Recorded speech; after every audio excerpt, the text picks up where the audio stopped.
ഒരു toxic relationship, നല്ല പ്രണയമാണെങ്കിൽ ഞാനും അംഗീകരിക്കുന്നു, ഐ റെസ്പെക്ട് ദാറ്റ്. ഇനി ഒരു ടോക്സിക് റിലേഷൻഷിപ്പ് ആണെങ്കിൽ അതിൽ വരുന്ന നെഗറ്റീവ് കോൺസിക്വൻസസ് എന്ന് പറയുന്നത്, എന്റെ ഇടയ്ക്ക് ഒരു ക്ലയന്റ് വന്നു, അത് ഒരു 18 വയസ്സുള്ള പെൺകുട്ടിയായിരുന്നു.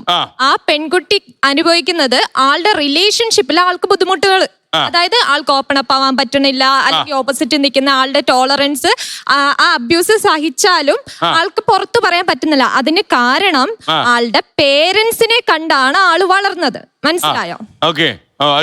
ആ ഒരു പ്രശ്നം, അതായത് തന്റെ അച്ഛനും അമ്മയും ആ ടോക്സിസിറ്റി കിടന്നാണ് അല്ലെങ്കിൽ അത് കണ്ടാണ് ആ കുട്ടി വളർന്നതെങ്കിൽ ഉറപ്പായിട്ടും അത് ആ കുട്ടീനെ ബാധിക്കും. ആ പോയിന്റിലാണ് നമ്മൾ എത്രത്തോളം ലവ് എക്സ്പ്രസ് ചെയ്യണം പറയുന്നത്.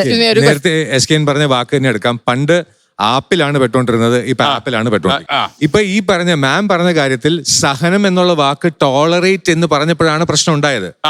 സഹനം അണ്ടർസ്റ്റാൻഡിങ്ങും കൂടിയാണ്. ഇംഗ്ലീഷിന് അങ്ങനെ ഒരു പ്രോബ്ലം ഉണ്ട്. അണ്ടർസ്റ്റാൻഡിങ് എന്നുള്ളത് നല്ലതാണോ? അണ്ടർസ്റ്റാൻഡിങ് നല്ലതാണെന്നുണ്ടെങ്കിൽ അതാണ് ഇവർ പറഞ്ഞത്, സഹനം എന്ന് പറഞ്ഞത്.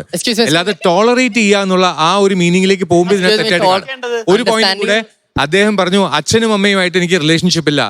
മദേഴ്സ് ഡേക്ക് I dash you mummy, I dash you daddy എന്ന് പറയുന്ന മദേഴ്സ് ഡേ ഫാദേഴ്സ് ഡേക്ക് പറയുന്നതും വാലന്റൈൻസ് ഡേക്ക് ഐ ഡാഷ് യു എന്ന് പറയുന്നതും ഇതിലെല്ലാത്തിലും ലവ് എന്ന് മാത്രമേ ഫിക്സ് ചെയ്യാൻ പറ്റുള്ളൂ. പ്രണയം എന്നൊരു വാക്ക് മാത്രമാണ്, ആ ഫീലിംഗ് ഒന്നാണ്. അല്ല, റിലേഷൻഷിപ്പ് അല്ല ഞാൻ പറഞ്ഞത്. ഇവിടെ നമ്മൾ ക്വസ്റ്റ്യൻ പ്രണയത്തിന്റെ കാര്യമാണ്. അണ്ടർസ്റ്റാൻഡിംഗ് എന്ന് പറയുമ്പോൾ you understand who the person is. ആളാരാന്ന് ഉൾക്കൊള്ളാൻ വേണ്ടിയാണ് understanding. It's not you adjusting to the person. ഇപ്പൊ ടോളറേറ്റിംഗ് ആണെങ്കിലും ഒരു കാര്യം പറയാനുണ്ടായിരുന്നു. ഇപ്പൊ മാം തന്നെ പറഞ്ഞാൽ relationship is based on happiness, of how long you are happy in it. How do you define happiness?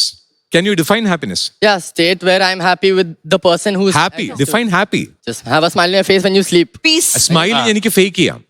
That means that should never exist. If you know, ഒരു റിലേഷൻഷിപ്പിൽ നമ്മൾ അണ്ടർസ്റ്റാൻഡിംഗ് എന്ന് പറയുമ്പോൾ you can understand a person, but when you tolerate their bad behaviour, സഹനം എന്ന് പറഞ്ഞത് understanding ആണ് മാം പറഞ്ഞത്. അല്ല, പക്ഷെ നമ്മൾ ടോളറേറ്റ് ചെയ്യുമ്പോൾ നമ്മൾ അവരുടെ ബാഡ് ബിഹേവിയർ ടോളറേറ്റ് ചെയ്യുമ്പോൾ നമ്മുടെ മെന്റൽ ഹെൽത്തിന് അത് ബാധിക്കും. അതാണ് ആദ്യം പറഞ്ഞ കാര്യം.